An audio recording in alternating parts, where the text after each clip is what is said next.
राम दरस की आस ले गुरु शरण में होय।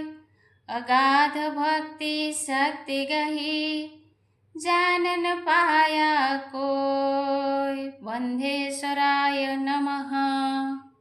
गुरुः शिव गुरुर्देव गुरुर्बन्धु शरीरिणां गुरुरात्मा गुरुर्जीव गुरुरन्यो न विद्यते। गुरुदेवाय नमः। आपदम् अपहर्तारं दातारं सर्वसम्पदां लोकाभिरामं श्रीरामं भूय भूय नमाम्यहम्। जय श्रीराम। आज आमे आरंभ करबाकू जाउछु तुलसीदासଙ୍କ श्रीरामचरित मानस पाठ। जेकोसी कामना रखी रामचरित मानस श्रवण पठन कले ताहा निश्चित रूपे पूर्ण होइथाए एवं सबु कष्ट बाधा दूर हुए। श्री गणेशाय नमः। श्री जानकी वल्लभ विजयते श्रीरामचरित मानस प्रथम सोपान बालकांड मंगलाचरण। वर्णानाम् अर्थसंहारं रसानां छन्दसामपि मंगलानां च कर्तारो वन्दे वाणी विनायकौ। समस्त वर्ण अर्थ रस छंद और मंगलर सृष्टिकारिणी सरस्वती और सृष्टिकर्ता श्री गणेश को मु वंदना करुछि। भवानी शंकर वंदे श्रद्धा विश्वास रूपिणौ जाभ्यां विना न पश्यन्ति सिद्धाः शान्तस्थमीश्वरम्। जहाँको बिना सिद्ध माने निज हृदय स्थित ईश्वर को देखि पारंती नहीं। श्रद्धा और विश्वासर स्वरूप सेही भवानी शंकर को मु वंदना करुछि। वंदे बोधमयं नित्यं गुरुं शंकर रूपिणं जमाश्रितो हि वक्रोऽपि चंद्रः सर्वत्र वन्द्यते। जहाँको आश्रय बଳରେ चंद्र वक्र होई मध्य सर्वत्र वंदित हेउछि सेही ज्ञानमय नित्य शंकर रूपी गुरु को मु वंदना करुछि। सीताराम गुणग्राम पुण्यारण्य विहारिणो वंदे विशुद्ध विज्ञानो कवीश्वर कपीश्वरो। श्री सीताराम को गुण समूह रूपक पवित्र वनरे विहार करुथिबा विशुद्ध विज्ञान संपन्न कवीश्वर श्री वाल्मीकि और कपीश्वर श्री हनुमान को मु वंदना करुछि। उभव स्थिति संहारकारिणीं क्लेश हारिणीं सर्वश्रेयस्करीं सीतां नतोऽहं राम वल्लभाम्। उत्पत्ति स्थिति और संहारकारिणी अविद्या आदि पंचक्लेश हारिणी सकल कल्याणकारिणी तथा श्रीराम प्रियतमा श्री सीता को मु नमस्कार करुछि। जन्माय वशवर्ती विश्वमखिलं ब्रह्मादि देवासुरा जत्सत्त्वादमृषेव भाति सकलं रजौ जथा हे भ्रमः जत्पादप्लवमेकमेव हि भवाम्बोधे स्थितिर्सावतां वन्देऽहं तमशेषकारणपरं रामाख्यमीशं हरिं।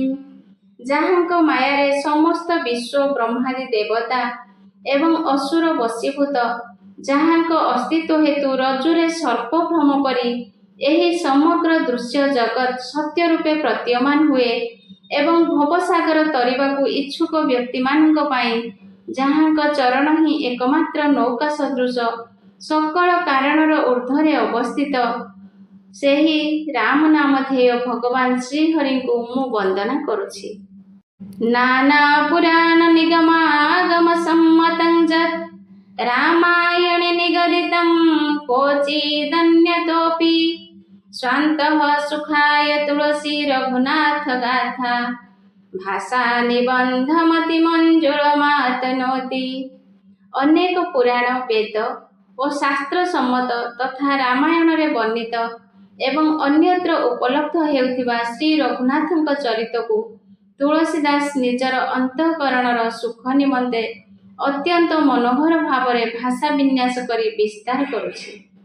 जो सुमिरत सिद्धि होई गण नायक करिबर वदन करौ अनुग्रह सोई बुद्धि राशि शुभ गुण सदन। जहाँ को स्मरण कले सिद्धि प्राप्ति हुए, जे गणमानंकर अधिपति एवं सुंदर गजबदन सेही बुद्धिर भंडार एवं शुभ गुण मानंकर निकेतन श्री गणेश मते कृपा करंतु। मुक होइबा चल पंगु चढ़ई गिरी बर गहन जासु कृपा सो दयाल द्रवौ सकल कली मल दहन। जहाँ को कृपारु मुक बाग्मी हो जाए, पंगु दुर्गम पर्वत लंघन करि जाए, सेही सकल कଳି कल्मष नाशन दयालु भगवान मो प्रति दयार्द हुअन्तु, मते दया करंतु। नील सर अरुह श्याम तरुण अरुण बारिज नयन करौ स्वमम उर धाम सदा क्षीर सागर शयन। जे नील कमल सम श्याम वर्ण, जहाँ नयन तरुण अरुण बालसूर्य द्वारा प्रस्फुटित पद्मतुल्य अरुणाभ एवं जे सर्वदा क्षीरसागर रे शयन करती, सेही भगवान नारायण मो हृदय निवास करंतु। कुंद इंदु समदेह उमर मन करुणा अयन जाहि दीन पर नेह करो कृपा मर्दन मयन। जहाँ देहर कांति कुंद पुष्प तथा चंद्र समान गौर, जे पार्वतींकर प्रियतम दयार धाम और दीनमानंक प्रति स्नेहशील, सेही काममर्दक प्रभु शंकर मते कृपा करंतु। बंदौ गुरुपद कंज कृपा सिंधु नर रूप हरि मोह तम पुंज जासु वचन रवि कर निकर। जेउ गुरुदेव हेउछंती कृपार सिंधु तथा नररूपधारी श्रीहरि एवं जहाँकर वचन महामोहरूपी घन अंधकार को नाश कर देबारे सूर्य किरण स्वरूप मु सेही गुरुदेवଙ୍କ चरण कमल को वंदना करुछि। बंदौ गुरुपद पदुम परागा सुरुचि सुबास सरस अनुरागा अमिय मुरिमय चूरन चारु समन सकल भव रुज परिवारु। गुरुदेव पादपद्मर जेउ रेणु सुरुचि स्वादिष्ट सुगंधमय और अनुराग रूपी रसरे पूर्ण एवं जहाँ अमर मूल बा संजीवनी बूटीर सुंदर चूर्ण और सकल भवरोगर विनाशक मु सेही चरण रेणु को वंदना करुछि। सुकृति संभूत विमल विभूति मंजुल मंगल मोद प्रसूति जन मन मंजु मुकुर मलहरणी की तिलक गुण गण बस करणी। सेही रेणु हेउछि सुकृति पुरुष रूपी शिवंक अंगर निर्मल विभूति। ताहा हेउछि सुंदर कल्याण और आनंदर जननी। ताहा भक्तजनक सुंदर मन मुकुरर मलिनता हरण करे एवं सेही पदरज को तिलक रूपे धारण कले ताहा सकल गुणर वशकारिणी हो जाए।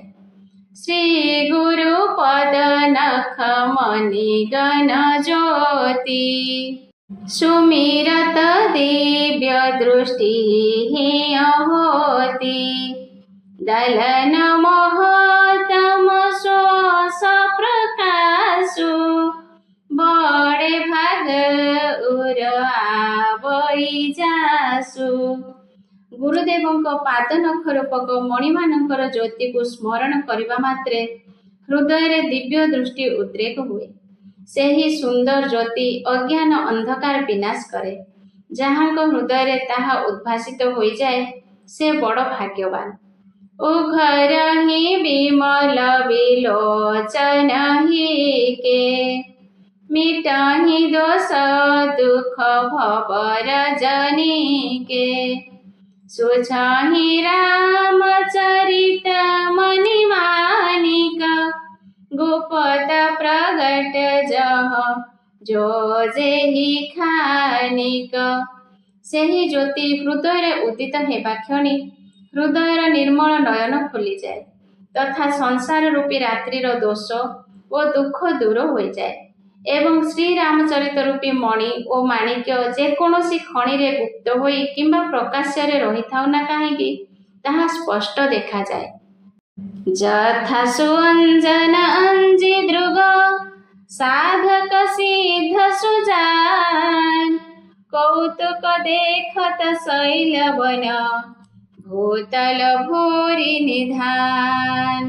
श्री राम जय जय राम श्री राम जय जय राम श्री राम जय जय राम मंगल मूर्ति जय हनुमान। ଯେପରିକି ନେତ୍ରରେ ସିଦ୍ଧାଞ୍ଜନ ଲଗାଇ ସାଧକ ସିଦ୍ଧ ଓ ସୁଜ୍ଞାନୀ ମାନେ ବନ ପର୍ବତ ତଥା ପୃଥିବୀ ମଧ୍ୟସ୍ଥ ବିଭିନ୍ନ ଖଣି ଅନାୟାସରେ ଦେଖିପାରନ୍ତି।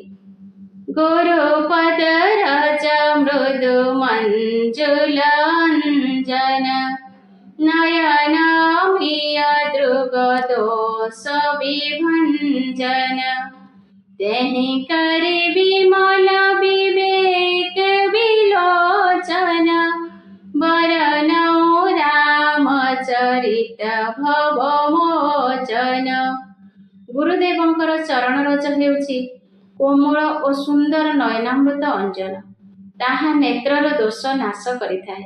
ସେହି ଅଞ୍ଜନ ଦ୍ୱାରା ବିବେକ ରୂପକ ନେତ୍ରକୁ ନିର୍ମଳ କରି ମୁଁ ସଂସାର ବନ୍ଧନରୁ ମୁକ୍ତି ପ୍ରଦାୟକ ଶ୍ରୀରାମଚରିତ ବର୍ଣ୍ଣନା କରୁଛି। ବନ୍ଦौ ପ୍ରଥମ ମହୀଶୂର ଚରନା मोह जनित संशय सब हरना सुजन समाज सकल गुण खानी करऊं प्रणाम सप्रेम सुबानी। भूदेव ब्राह्मण माने अज्ञान जनित सकल संदेह मोचन करती तेणु मु प्रथमे सेमानंकर चरण वंदना करुछि। पुणी सकल गुणर निधान संत समाज को मु वाणी द्वारा सप्रेम प्रणाम करुछि। साधु चरित शुभ चरित कपासु निरस विशद गुणमय फल जासु जो सही दुख पर छिद्र दुरावा वंदनीय जेहि जग जस पावा। संत मानकर चरित कपार चरित परि मंगलमय। कपा फल निरस विशद एवं गुणमय होइଥାଏ। कपा फलर रस नथाए ताहा निरस। संतଙ୍କ हृदय ମଧ୍ୟ विषय शक्ति नथाए तेणु संत हृदय ମଧ୍ୟ निरस। कपार वर्ण उज्जवल संतଙ୍କ हृदय ମଧ୍ୟ अज्ञान ଓ पाप रूपी अंधकारରୁ मुक्त ହୋଇଥିବାରୁ उज्जवल तेणु ताहा विशद। कपा गुणरे पूर्ण तेणु गुणमय। संतଙ୍କ चरित ମଧ୍ୟ सद्गुणरे पूर्ण ହୋଇଥିବାରୁ गुणमय। पुणी कपा सूता छुंचीर छिद्रକୁ ନିଜର ଦେହ ଦ୍ୱାରା ରୁଦ୍ଧ କରିଦିଏ। ଆହୁରି ମଧ୍ୟ ପିଞ୍ଜା ଭିଣା ଓ ଲୁଗା ବୁଣା ସମୟରେ କପା ଓ କପାରୁ ତିଆରି ସୂତା ବିଭିନ୍ନ କଷ୍ଟ ସହି ଶେଷରେ ବସ୍ତ୍ର ରୂପ ଧରି ଅନ୍ୟର ଗୁପ୍ତ ଅଙ୍ଗକୁ ଆବରଣ କରିବା ପୂର୍ବକ ଲଜ୍ଜା ନିବାରଣ କରେ। ସନ୍ଥ ପୁରୁଷ ସେହିପରି ନିଜେ ଦୁଃଖ କଷ୍ଟ ସହି ଅନ୍ୟମାନଙ୍କର ଛିଦ୍ର ବା ଦୋଷକୁ ଘୋଡ଼ାଇ ରଖନ୍ତି। ତେଣୁ ସନ୍ଥମାନେ ଜଗତରେ ବନ୍ଦନୀୟ ହୋଇ ଯଶ ଲାଭ କରନ୍ତି। मोद मंगलमय संत समाजु जो जग जंगम तीरथ राजु राम भक्ति जहाँ सुर सरिधारा सरसई ब्रह्म विचार प्रचारा। ସନ୍ଥ ସମାଜ ଆନନ୍ଦ ଓ କଲ୍ୟାଣରେ ପୂର୍ଣ୍ଣ। ସେହି ସମାଜ ହେଉଛି ଜଗତରେ ଏକ ଚଳନ୍ତି ତୀର୍ଥରାଜ ପରି। ସେହି ସନ୍ଥ ସମାଜ ରୂପକ ପ୍ରୟାଗରେ ରାମ ଭକ୍ତି ହେଉଛି ଗଙ୍ଗାର ଧାରା ଏବଂ ବ୍ରହ୍ମ ବିଷୟକ ଚିନ୍ତନ ହେଉଛି ସରସ୍ୱତୀ। विधि निषेधमय कलिमल हरणी करम कथार विनंदनी बरनी हरिहर कथा विराजति वेणी सुनत सकल मुद मंगल देनी। ସନ୍ଥ ସମାଜ ରୂପୀ ପ୍ରୟାଗରେ ବିଧି ନିଷେଧ ରୂପୀ କର୍ମ ସମ୍ବନ୍ଧୀୟ କଥା, କଳିଯୁଗର ପାପନାଶିନୀ ସୂର୍ଯ୍ୟସୁତା ଯମୁନା ସମାନ ବିଦ୍ୟମାନ ଏବଂ ଭଗବାନ ବିଷ୍ଣୁ ଓ ଶଙ୍କରଙ୍କ ଚରିତଗାଥା ତ୍ରିବେଣୀ ରୂପେ ସୁଶୋଭିତା। ଶ୍ରବଣ କରିବା ମାତ୍ରେ ତାହା ସକଳ ଆନନ୍ଦ ଓ କଲ୍ୟାଣ ପ୍ରଦାନ କରିଥାଏ। ବଟୁ ବିଶ୍ୱାସ ଅଚଲ ନିଜ ଧର୍ମା तीर्थ राज समाज सुकर्मा सब ही सुलभ सब दिन सब देशा सेवत सादर समान कलेशा। स्वधर्मरे अटल विश्वास ହେଉଛି ସେହି ସନ୍ଥ ସମାଜ ରୂପୀ ପ୍ରୟାଗରେ ଥିବା ଅକ୍ଷୟ ବଟ ଏବଂ ଶୁଭ କର୍ମ ହିଁ ସେହି ତୀର୍ଥରାଜର ପରିକର ବା ସମାଜ। ସେହି ସନ୍ଥ ସମାଜ ରୂପୀ ପ୍ରୟାଗ ସବୁ ସ୍ଥାନରେ ସବୁ ସମୟରେ ସମସ୍ତଙ୍କ ନିମନ୍ତେ ସୁଲଭ ଏବଂ ଆଦର ପୂର୍ବକ ସେବନ କଲେ ତାହା ସକଳ ଦୁଃଖ କ୍ଲେଶ ବିନାଶ କରିଥାଏ। ଅକଥ ଲୌକିକ ତୀରଥ ରାଉ ଦେଇ ସଦ୍ୟ ଫଳ ପ୍ରଗଟ ପ୍ରଭାଉ। ସେହି ତୀର୍ଥରାଜ ହେଉଛି ଅଲୌକିକ, ଅନିର୍ବଚନୀୟ ଏବଂ ତତ୍କାଳ ଫଳ ପ୍ରଦାୟକ। ତାହାର ପ୍ରଭାବ ପ୍ରତ୍ୟକ୍ଷ। ଶୂନ୍ୟ ସମୁଝଇ ଜନ ମୁଦିତ ମନ ମଚହି ଅତି ଅନୁରାଗ ଲହଇ ଚାରି ଫଲ ଅଛତ ତନୁ ସାଧୁ ସମାଜ ପ୍ରୟାଗ। ଯେଉଁମାନେ ଏହି ସନ୍ଥ ସମାଜ ରୂପୀ ତୀର୍ଥରାଜର ପ୍ରଭାବ ପ୍ରସନ୍ନ ଚିତ୍ତରେ ଶୁଣନ୍ତି, ବୁଝନ୍ତି ଏବଂ ଅତ୍ୟନ୍ତ ପ୍ରେମପୂର୍ବକ ଏଥିରେ ବୁଡ଼ ପକାନ୍ତି, ସେମାନେ ଶରୀର ଥାଉ ଥାଉ ଇହ ଜନ୍ମରେ ହିଁ ଚତୁର୍ବର୍ଗ ଫଳ ପାଇଯାଆନ୍ତି। ମଜନ ଫଳ ପେଖିୟ ତତ୍କାଲା କାକ ହୋଇ ପିକ ବକଉ ମରାଲା सुनिया चरज करे जनि कोई सतसंगति महिमा नहीं गोई। ଏହି ସନ୍ଥ ସମାଜ ରୂପୀ ତୀର୍ଥରାଜରେ ସ୍ନାନ କରିବାର ଫଳ ତତ୍କ୍ଷଣାତ୍ ମିଳିଯାଏ। ଏଥିରେ ସ୍ନାନ କରି କୁଆ କୋଇଲିରେ ଏବଂ ବଗ ହଂସରେ ପରିଣତ ହୋଇଯାଏ। ଏହା ଶୁଣି କେହି ବିସ୍ମିତ ନ ହୁଅନ୍ତୁ, କାରଣ ସତ୍ସଙ୍ଗର ମହିମା କିଛି ଲୁଚାଛପା ବିଷୟ ନୁହେଁ। ବାଲ୍ମୀକ ନାରଦ ଘଟ ଯୋନି ନିଜ ନିଜ ମୁଖ କହି ନିଜ ହୋନି ଜଲଚର ଥଲଚର ନଭଚର ନାନା ଯେ ଜଡ଼ ଚେତନ जीव जहाना मति किरति गति भूति भलाई जब जेहि जतन जहाँ जेहि पाई सो जनम सतसंग प्रभाव लोक वेदना न पाऊ। ବାଲ୍ମୀକି ନାରଦ ଓ ଅଗସ୍ତ୍ୟ ଋଷି ନିଜ ନିଜ ମୁଖରେ ସତ୍ସଙ୍ଗ ପ୍ରଭାବରେ ପ୍ରଭାବିତ ହୋଇଥିବା ନିଜର ଜୀବନ ବୃତ୍ତାନ୍ତ କହି ଯାଇଛନ୍ତି। ଏହି ଜଗତରେ ଜଳଚର, ସ୍ଥଳଚର ଓ ନଭଶ୍ଚର ଆଦି ଯେତେ ସବୁ ଚରାଚର ଜୀବ ଅଛନ୍ତି, ସେମାନଙ୍କ ମଧ୍ୟରୁ ଯେ କେହି ଯେତେବେଳେ ଯେଉଁଠି ଯେକୌଣସି ଯତ୍ନ ଫଳରେ କି ବୁଦ୍ଧି, କୀର୍ତ୍ତି, ସଦ୍ଗତି, ବିଭୂତି ଓ କଲ୍ୟାଣ ଆଦି ଯାହା ଲାଭ କରିଛନ୍ତି ସେ ସବୁ କେବଳ ସତ୍ସଙ୍ଗର ପ୍ରଭାବ ବୋଲି ବୁଝିବା ଉଚିତ। ଏସବୁ ପ୍ରାପ୍ତି ପାଇଁ ବେଦରେ କିମ୍ବା ଲୋକରେ ଅନ୍ୟ କୌଣସି ଦ୍ୱିତୀୟ ଉପାୟ କୁହାଯାଇ ନାହିଁ। बिनु सत्संग विवेक न होई, राम कृपा बिनु सुलभ न सोई। सत्संगत मुद मंगल मूला, सोई फल सिद्धि सब साधन फूला। सत्संग बिना विवेक उदय हुए नहीं ଏବଂ ଶ୍ରୀରାମଙ୍କ କୃପା ବିନା ସେହି ସତ୍ସଙ୍ଗ ସହଜରେ ମିଳେ ନାହିଁ। ସତ୍ସଙ୍ଗ ହେଉଛି ଆନନ୍ଦ ଓ କଲ୍ୟାଣର ମୂଳ।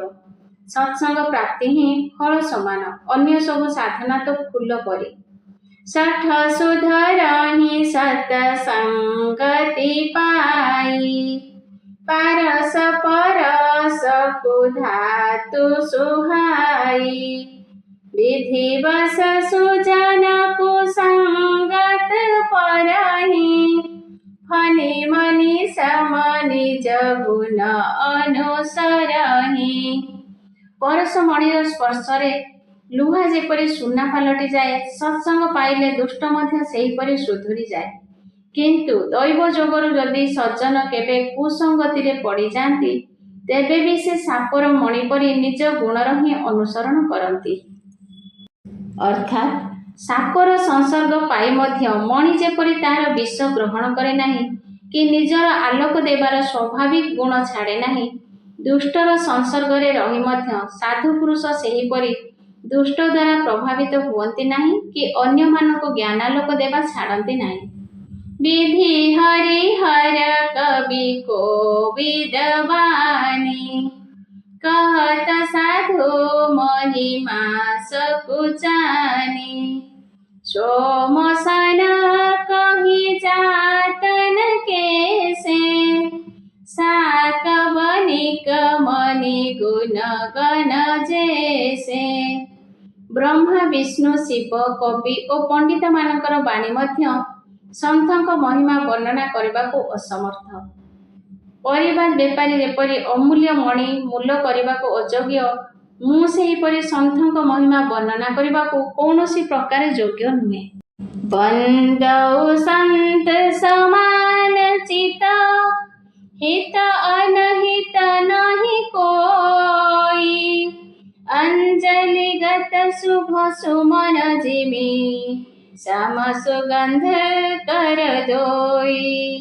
संत सरल चित जगत हित, जानी सुभाव सुनेहो। बाल विनय सुनि करी कृपा, राम चरण रति देहो। ମୁଁ ସନ୍ଥମାନଙ୍କୁ ପ୍ରଣାମ କରୁଛି। ସେମାନଙ୍କ ଚିତ୍ତରେ ସମତ୍ଵ ଭାବ ରହିଛି। ସେମାନଙ୍କର କେହି ମିତ୍ର ନୁହନ୍ତି କି କେହି ଶତ୍ରୁ ନୁହନ୍ତି। ଅଞ୍ଜଳିରେ ଧରାଯାଇଥିବା ସୁଗନ୍ଧ ଫୁଲ ଯେପରି ଫୁଲ ଛିଣ୍ଡାଇଥିବା ଓ ଫୁଲ ଧରିଥିବା ଉଭୟ ହାତକୁ ସମାନ ଭାବରେ ସୁଗନ୍ଧିତ କରିଥାଏ, ସନ୍ଥ ସେହିପରି ଶତ୍ରୁ ଓ ମିତ୍ର ଉଭୟଙ୍କର ସମାନ ଭାବରେ କଲ୍ୟାଣ କରନ୍ତି। ସନ୍ଥମାନେ ହେଉଛନ୍ତି ସରଳ ହୃଦୟ ଓ ଜଗତର ହିତକାରୀ। ସେମାନଙ୍କର ଏପରି ସ୍ୱଭାବ ଓ ସ୍ନେହ ଜାଣି ମୁଁ ସେମାନଙ୍କୁ ବିନତି କରୁଛି ଯେ ମୋର ଏହି ବାଳସୁଲଭ ବିନୟ ଶୁଣି କୃପା କରି ସେମାନେ ମୋତେ ଶ୍ରୀରାମଙ୍କ ପାଦପଦ୍ମରେ ପ୍ରୀତି ପ୍ରଦାନ କରନ୍ତୁ। बहुरी बंदी खलगन सती भाए, जे बिनु काज दाहिने हो बाए। परहित हानि लाभ जिन्ह केरे, उजरे हरस विषाद बसेरे।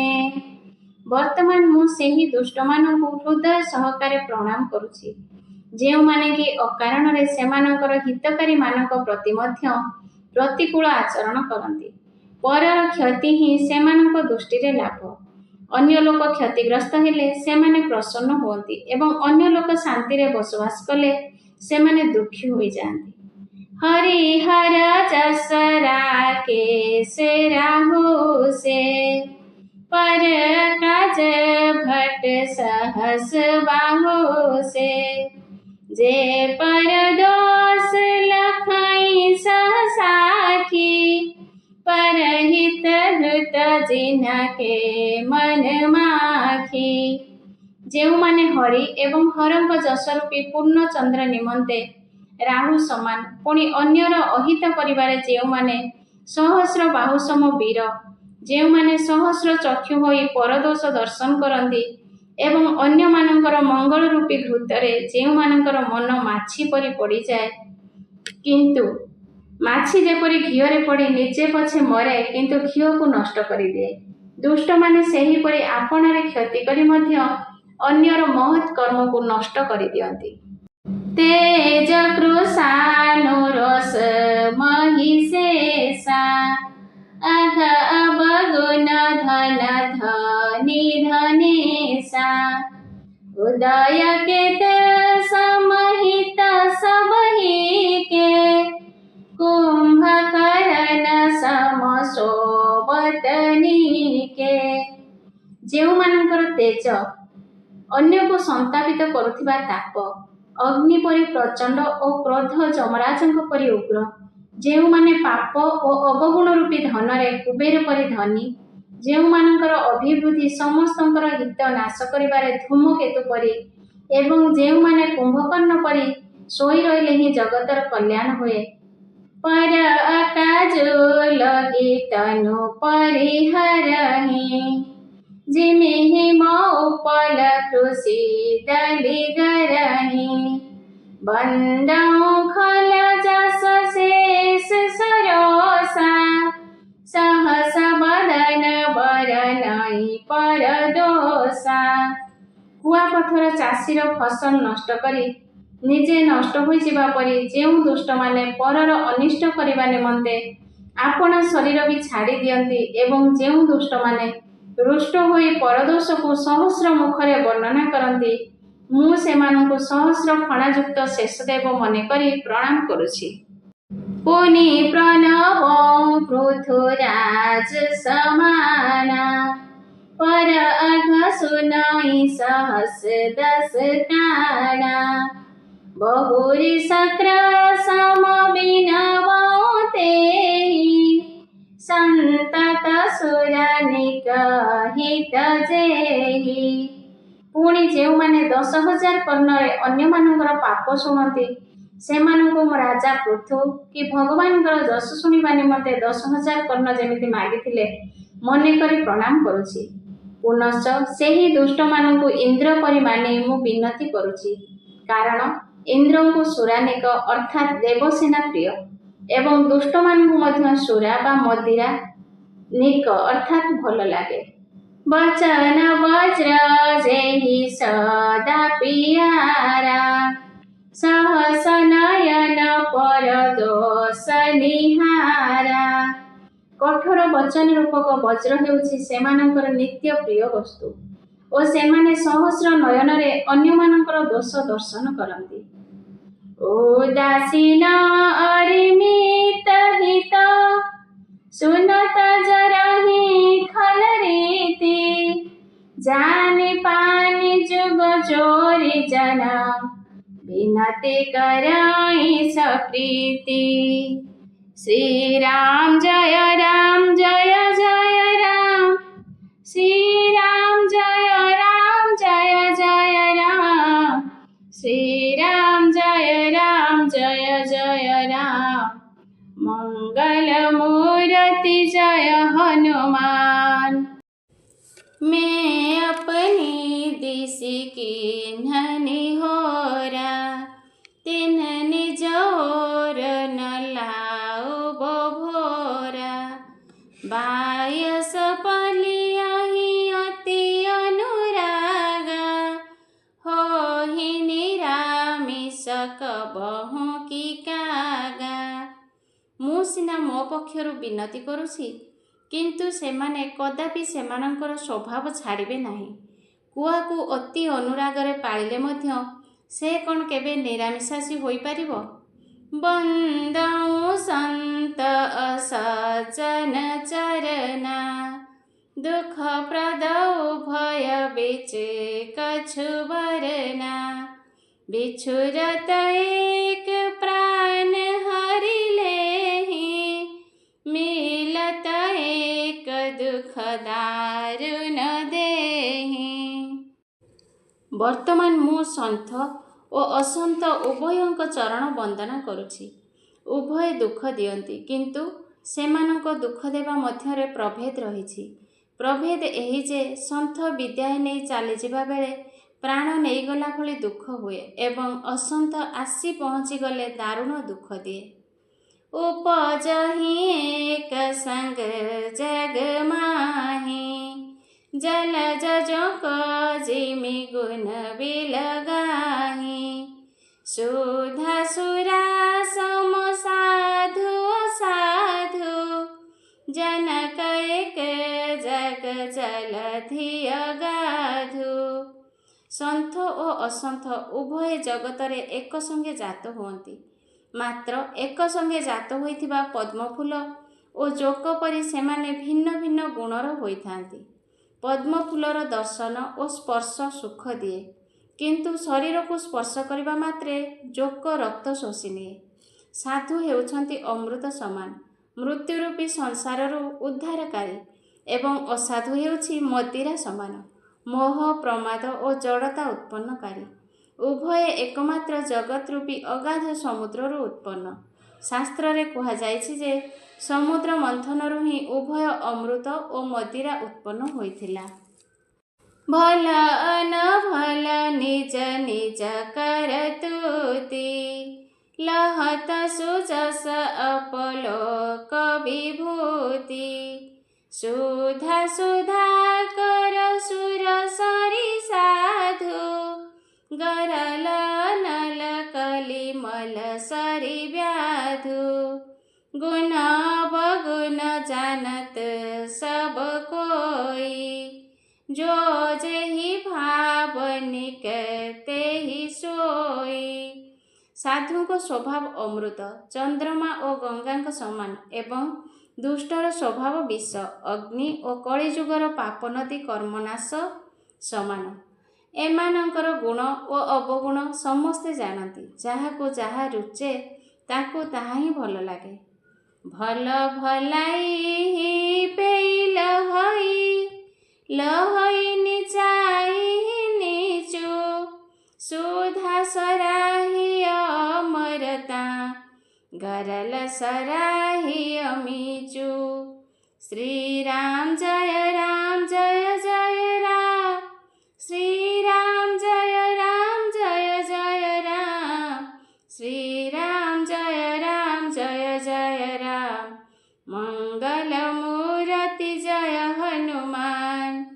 जे भल से भल ही ग्रहण करे, जे मंद से नीचताକୁ ହିଁ ଗ୍ରହଣ କରେ। ଅମୃତ ଅମରତ୍ୱ ପ୍ରଦାନ କରୁଥିବା ହେତୁ ପ୍ରଶଂସନୀୟ, ଗରଳ ମାରିଦେବା କାର୍ଯ୍ୟ ପାଇଁ ମଧ୍ୟ ପ୍ରଶଂସନୀୟ। ଖଲ ଗୁଣ ସାଧୁ ଗୁଣ ଗାହା ଉଭୟ ପାର ଉଦଧିୟ ବଗାହା।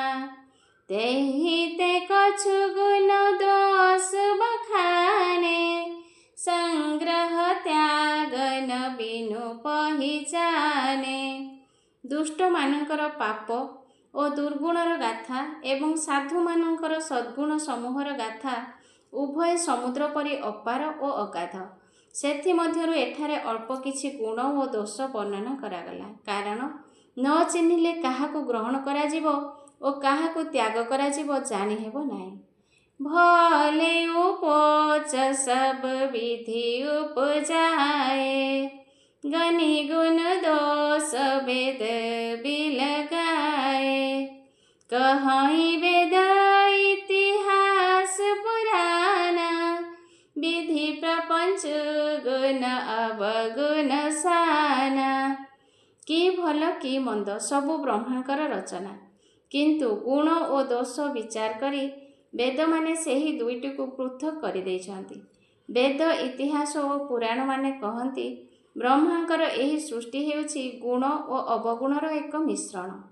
ଦୁଃଖ ସୁଖ ପାପ ପୁଣ୍ୟ ଦିନେ ରାତି ସାଧୁ ଅସାଧୁ ସୁଜାତି କୁଜାତି। दानव देव चरुनीचु अमीय सुजीवनु माहुरुमीचु माया ब्रह्म जीव जगदीशा लछिया लछिरंक अबनीसा काशी मग सुर सरी क्रमनासा मरु मारव मोहि देव गवासा सरग नरक अनुराग विरागा निगमगम गुण दोष विभागा सुख दुख पाप पुण्य दिन राति साधु असाधु सुजाति कुजाति देव दानव उच्च नीच अमृत विष सुजीवन एवं मृत्यु माया ब्रह्म जीव ईश्वर लक्ष्मी अलक्ष्मी रंक राजा काशी मगध गंगा कर्मनाशा मारवार माळव ब्राह्मण कंसेई स्वर्ग नरक और अनुराग विराग आदि समस्त पदार्थ ब्रह्मा सृष्टि रही वेद और शास्त्रगण गुण और दोष को पृथक पृथक कर देइछन्ति। जड़ चेतन गुण दोषमय विश्व किन्ह करतार संत हंस गुण गहई पय परिहरि बारी विकार विधाता एही जड़ चेतनर समाहार विश्व को दोष गुणमय करी रचना करिछन्ति किंतु संथ रूपी हंस दोष रूपी जल परित्याग करी गुण रूपी दुग्ध ही ग्रहण करे। अस विवेक जब देई विधाता तब तजी दोष गुण ही मनुराता काल स्वभाव करम बरियाई भले प्रकृति बस चुकई भलाई विधाता एहीपरि विवेक प्रदान कले मन दोष परित्याग करी गुणरे अनुरक्त हुए किंतु काल कर्म और स्वभावर प्रबलता हेतु भल लोके मध्य मायार वशवर्ती होई बेले बेले भल को भूली जाती अर्थात भूल करि पकाती।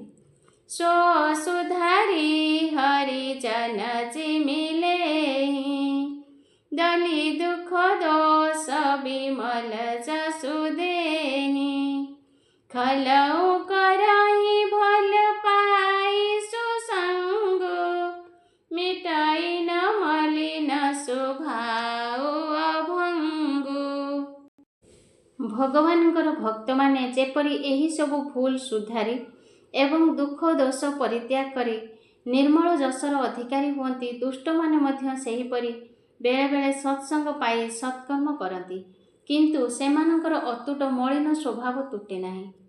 लाखी सुबेश जग पंचक जेऊ बेश प्रताप पूजियहि तेऊ उघर ही अंत न होई निबाहु काल ने मिजिमि रावण राहु साधु वेशधारी ठकमानंकु देखिले सेमानंकर वेश प्रभावर जगत सेमानंकु पूजा करिथाए किंतु दिने ना दिने सेमाने चिन्हा पड़ी जाती कालनेमी रावण और राहुर अवस्था जेपरी हिला सेमानंकर कपट वेश भी सेहीपरि शेषरे धरा पड़ी जाए।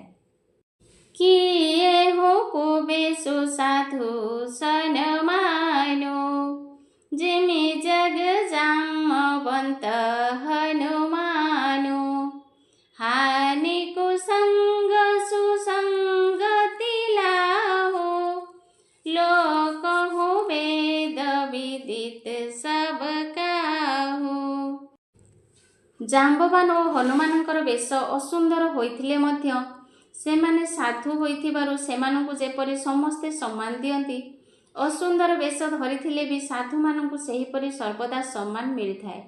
असत् संगरु जेउ क्षति और सत्संगर जो लाभ मिले ताहा लोकरे और वेदरे प्रसिद्ध एवं ताहा समस्ते जानती। गगन चढ़ाई राज पवन प्रसंगा की चाही मिलई निच जल संगा साधु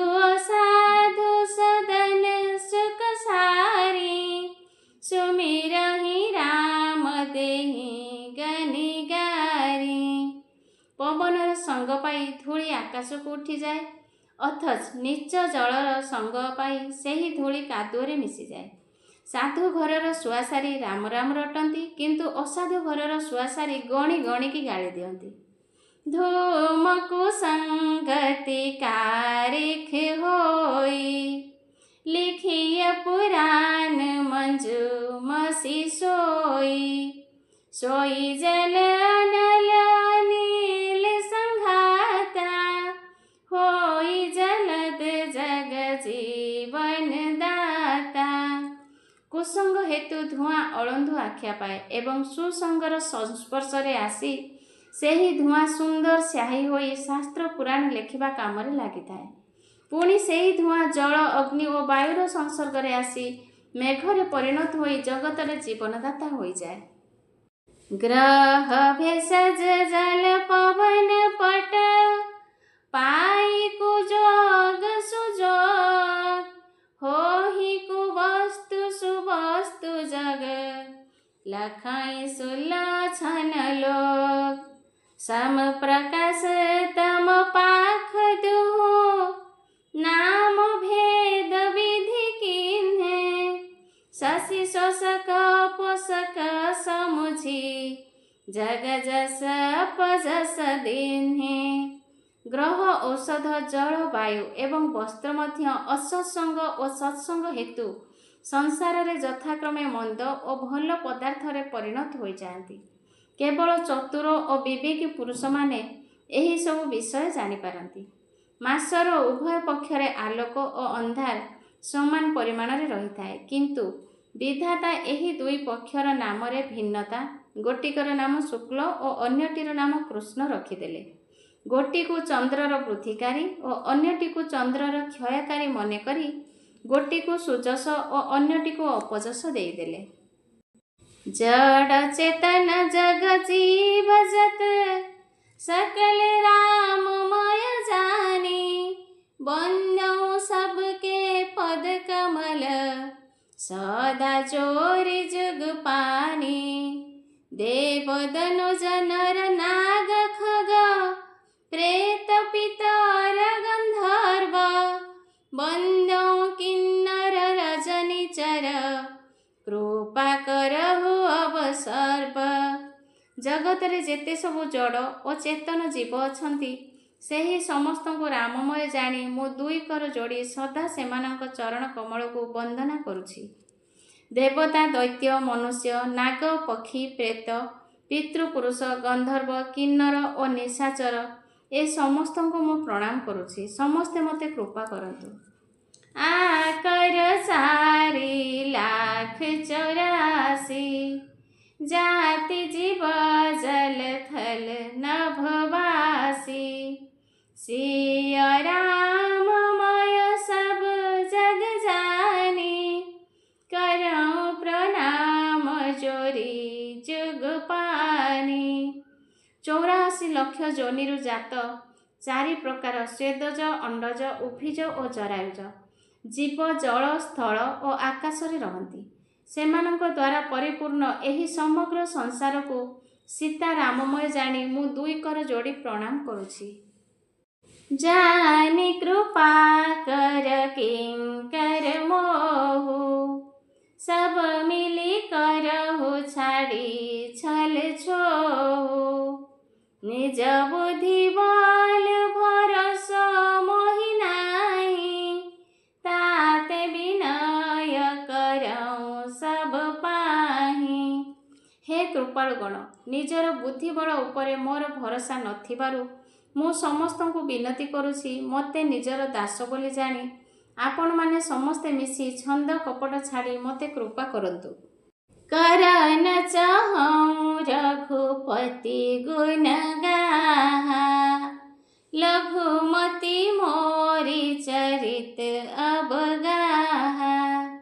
सुझन एक अंग पाओ, मन मति रंक मनोरथ राउ। मु श्री रघुनाथंकर गुण वर्णना करने चाहूँगी, किंतु मोर बुद्धि अल्प एवं श्री रघुनाथंकर चरित अगाध, ତାହା ବର୍ଣ୍ଣନା କରିବା ନିମନ୍ତେ ମୋତେ କୌଣସି ବି ଉପାୟ ଦିଶୁନାହିଁ। ମୋର ମନ ଓ ବୁଦ୍ଧି ସିନା କାଙ୍ଗାଳ, କିନ୍ତୁ ମୋର ମନୋରଥ ହେଉଛି ରାଜା।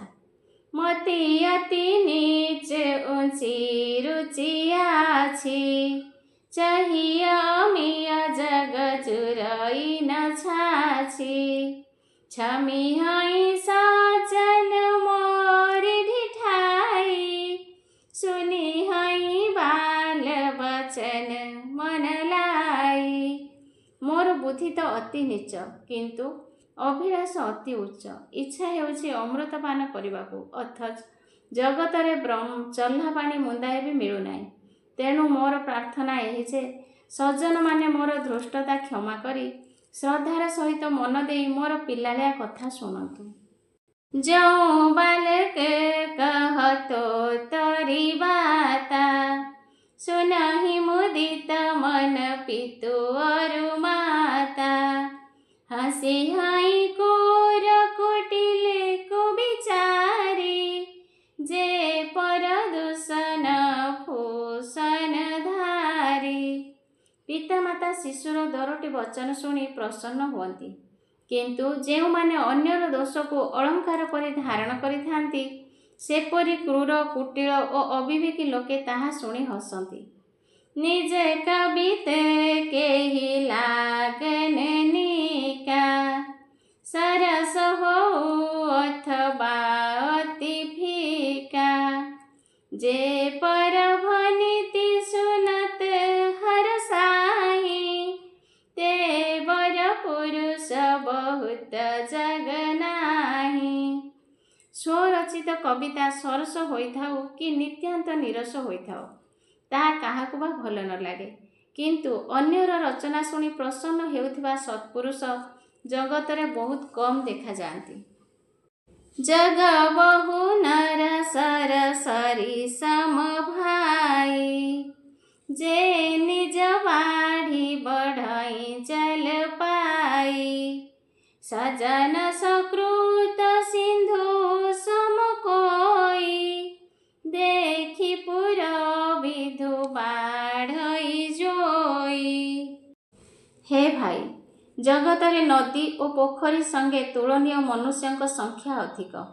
नदी और पोखरी जेपरी निजर जल वृद्धि फुली उठती, अधिकांश लोक सेहीपरि निजर उन्नति रे फुली उठती, किंतु पूर्णचंद्र को देखी समुद्र फुली उठिला परी अन्यर उत्कर्ष देखी आनंद रे फुली उठुथिबा सज्जन अति विरल। भाग छोट अभिलाष बड़, करऊँ एक विश्वास। पेई हई सुख सुनि सुजन, सब खल करी हई उपहास। मोर भाग्य छोट एवं अभिलाष बड़, किंतु मोर एही विश्वास रही जे यह शुणी सज्जन माने आनंदित हेबे और दुष्ट माने उपहास करिवे। खल परिहास होई हित मोरा, काक कहई कल कंठ कठोरा। हंस ही बक दादुरो चात कही, हंस ही मलिन खल विमल बत कही। किंतु दुष्ट मानकर उपहास रे मोर मंगल ही हेब। कलकंठ कोकिल को कुआ तो कर्कश कंठ बोली ही कहे। बग हंस को और बेंग चातक को उपहास करिबा परी मलिन मना दुष्ट माने भल कथा को उपहास करती। कवितर कन राम पद नेहु, तिन कहाँ सुखद हास रस एहु। भाषा भनीति भोरी मति मोरी, हंसिबे जोग हंसे नहीं खोरी।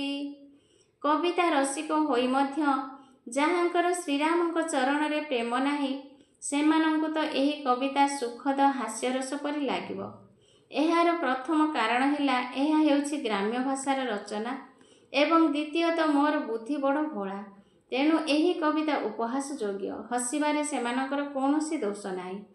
प्रभु पद प्रीति न सामुझिनी की, तीनई कथा सुनि लागी फिकी।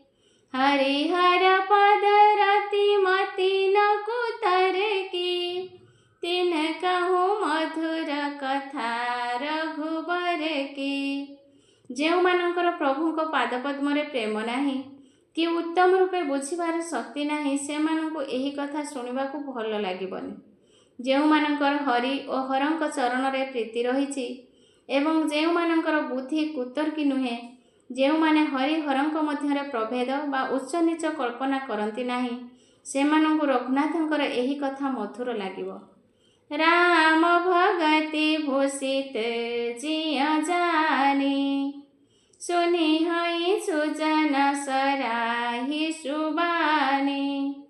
कवि न हो नहीं बचन प्रवीणो। सकल कला सब विद्याहीनो। ଏହି କଥା ରାମ ଭକ୍ତିରେ ବିଭୂଷିତ ହୋଇଛି ବୋଲି ଅନ୍ତରର ସହିତ ଅନୁଭବ କରି ସଜ୍ଜନମାନେ ଏହାର ସୁନ୍ଦର ପ୍ରଶଂସା କରି ଏକଥା ଶୁଣିବେ। ମୁଁ କବି ନୁହେଁ କି ବାକ୍ୟ ରଚନାରେ ନିପୁଣ ନୁହେଁ। ମୁଁ କଳାରେ ଓ ସକଳ ବିଦ୍ୟାରେ ହୀନ। ଆଖର ଅରଥ ଅଲଙ୍କୃତି ନାନା। ଛନ୍ଦ ପ୍ରବନ୍ଧ ଅନେକ ବିଧାନା। ଭାବ ଭେଦ ରସ ଭେଦ ପାରା। କବିତ ଦୋଷ ଗୁଣ ବିବିଧ ପ୍ରକାର।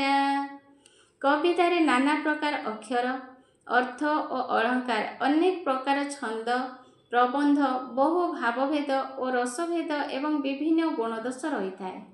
କବିତ ବିବେକ ଏକ ନାହିଁ ମୋରେ। ସତ୍ୟ କହଉଁ ଲିଖି କାଗଜ କୋରେ। ଏଥିମଧ୍ୟରୁ କାବ୍ୟ ସମ୍ବନ୍ଧୀୟ କୌଣସି ଗୋଟିଏ ବିଷୟରେ ବି ମୋର ଜ୍ଞାନ ନାହିଁ। ଏକଥା ଯେ ସତ, ମୁଁ ତାହା ସାଧା କାଗଜରେ ଲେଖିଦେଇ ଶପଥ କରି କହୁଛି। ଭନୀତି ମୋରି ସବ ଗୁଣ ରହିତ। ବିଶ୍ୱବିଦିତ ଗୁଣ ଏକ। ସୋ ବିଚାରି ସୁନି ହଇ ସୁମତି। ଜିହ୍ନକେ ବିମଲ ବିବେକ। ମୋର ରଚନା ସକଳ ଗୁଣରୁ ରହିତ, ତଥାପି ଏଥିରେ ଗୋଟିଏ ଜଗତ ପ୍ରସିଦ୍ଧ ଗୁଣ ରହିଛି। ମୋର ବିଶ୍ୱାସ, ଯେଉଁମାନେ ବୁଦ୍ଧିମାନ ଏବଂ ଯାହାଙ୍କର ଜ୍ଞାନ ନିର୍ମଳ, ସେମାନେ ସେହି ଗୁଣଟି ବିଚାର କରି ଏହା ଶ୍ରବଣ କରିବେ। ଏହି ମହାରଘୁପତି ନାମ ଉଦାରା। ଅତି ପାବନ ପୁରାଣ ଶ୍ରୁତି ସାରା। ମଙ୍ଗଳ ଭବନ ମଙ୍ଗଳ ହାରି। ଉମା ସହିତ ଯେହି ଜପତ ପୁରାରି। ଏଥିରେ ଶ୍ରୀ ରଘୁନାଥଙ୍କର ଉଦାର ନାମ ରହିଛି। ସେହି ନାମଟି ହେଉଛି ଅତ୍ୟନ୍ତ ପବିତ୍ର। ତାହା ହେଉଛି ବେଦ ପୁରାଣର ସାର, କଲ୍ୟାଣର ଭବନ, ଅମଙ୍ଗଳହାରୀ। ପାର୍ବତୀଙ୍କ ସହିତ ଭଗବାନ ଶିବ ତାହା ସର୍ବଦା ଜପ କରନ୍ତି। ଭନୀତି ବିଚିତ୍ର ସୁକ ବିକୃତ ଯୋଉ। ରାମ ନାମ ବିନୁ ସୋହନ ସୋଉ। विधु बदनी सब भांति संबारी। सोहन बसन बिना बर नारी। चंद्रबदनी सुंदरी स्त्री जेपरी सकल प्रकार सुसज्जिता होई मध्य वस्त्र बिना शोभा पाए नहीं, उत्तम कविଙ୍କ द्वारा रचित अत्यंत सुंदर कविता मध्य सेहीपरि राम नाम बिना शोभा पाए नहीं। सब गुण रहित कुकवि कृतवाणी। राम नाम जस अंकित जानी। सादर कहई सुनहि बुधताई। मधुकर सरिस संत गुणग्राही। अन्य पक्षरे मंद कविଙ୍କ द्वारा रचित ओ समस्त गुणरू विवर्जित कविता जदि रामଙ୍କ नाम ଓ ଯଶରେ ପୂର୍ଣ୍ଣ ହୋଇଥାଏ, ତେବେ ତାହା ଜାଣି ବୁଦ୍ଧିମାନ ଲୋକେ ସେହି କବିତାକୁ ମଧ୍ୟ ଆଦରପୂର୍ବକ ପ୍ରଶଂସା କରନ୍ତି ଓ ଶୁଣନ୍ତି। କାରଣ ସାଧୁଜନମାନେ ଭ୍ରମର ପରି, ସେମାନେ କେବଳ ଗୁଣକୁ ହିଁ ଗ୍ରହଣ କରନ୍ତି। यद्यपि कवित रस एक नाही, राम प्रताप प्रगट एहि माही। सोई भरोसो मोरे मन आवा, केहि न सुसंग बड़पन पावा। मोर ଏହି କବିତାରେ ଯଦ୍ୟପି ଗୋଟିଏ ବି କବିତା ରସ ନାହିଁ, ତଥାପି ଏଥିରେ ଶ୍ରୀରାମଙ୍କର ପ୍ରତାପ ପ୍ରକାଶିତ ହୋଇଛି। ମୋ ମନରେ ସେହି ଗୋଟିଏ ମାତ୍ର ଭରସା, ଉତ୍ତମ ସଙ୍ଗ କରି ସଂସାରରେ କିଏ ଭଲା ଗୌରବ ଲାଭ ନ କରିଛି।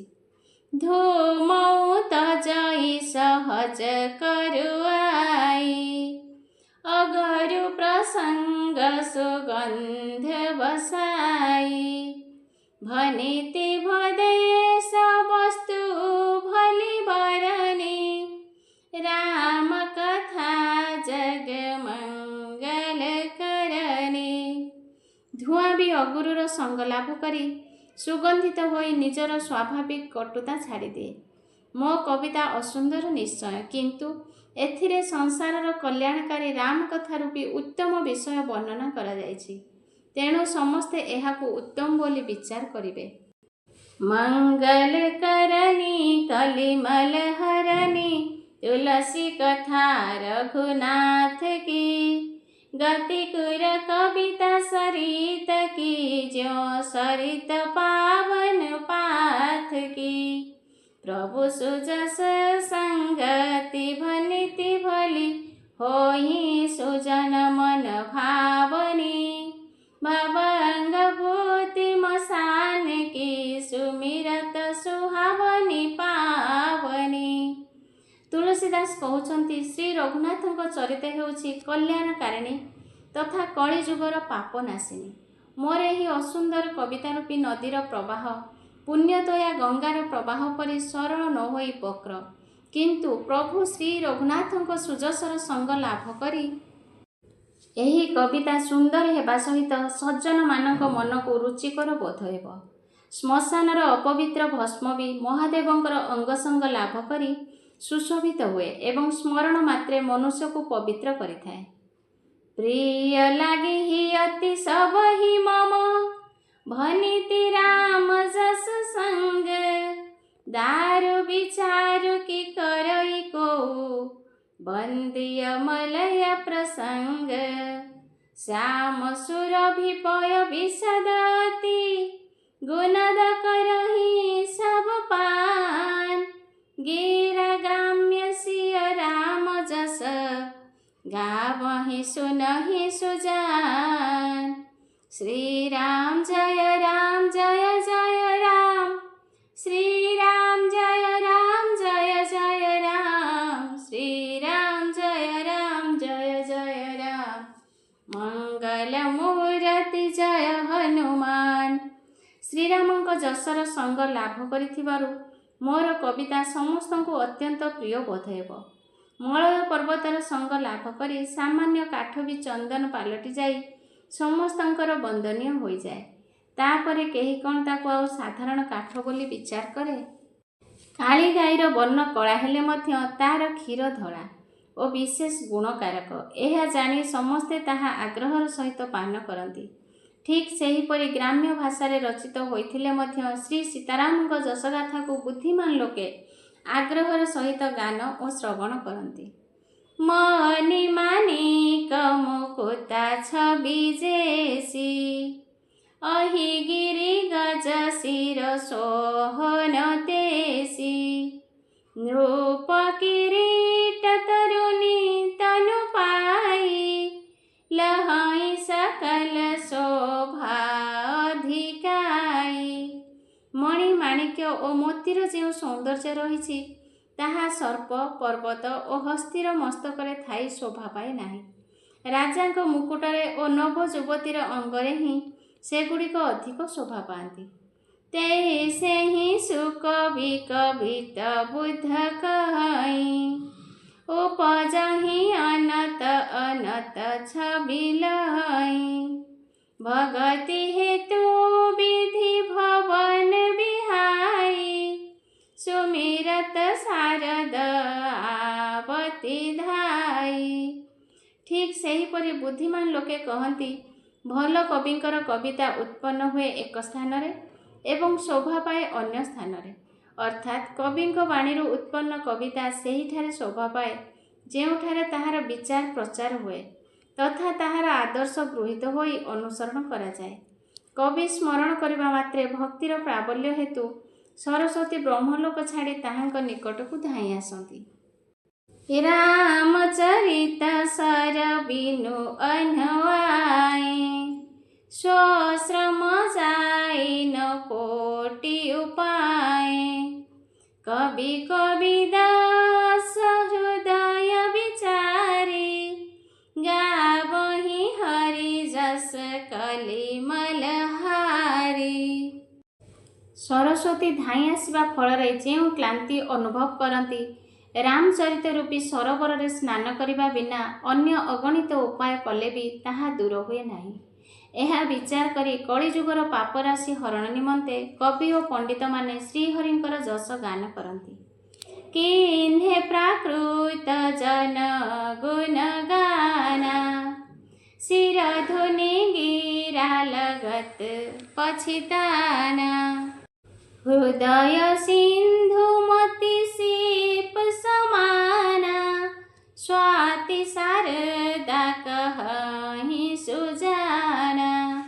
जदि कवि माने सांसारिक मनुष्य मानकर गुण गान करती, तेबे सेमानकर डाक शुणी काहींकि धाई आसिली बोली भावी सरस्वती मथा पिटी पश्चाताप करती। बुद्धिमान लोके हृदय को समुद्र, बुद्धि को शामुका और सरस्वती को स्वाति नक्षत्र सहित समान बोली कहिथांती। जौं बरसई बर बारी विचारू, होहि कवित मुकुता मनि चारू। जदि एमानंकर संजोग कालरे श्रेष्ठ विचार रूपी जल वृष्टि हुए, तेबे मुक्तामणि परि सुंदर कविता रचित होइथाए। जुगति बेधी पुनि पोहि हई, रामचरित बरतार। पहिरहि सज्जन विमल उर, शोभावती अनुराग।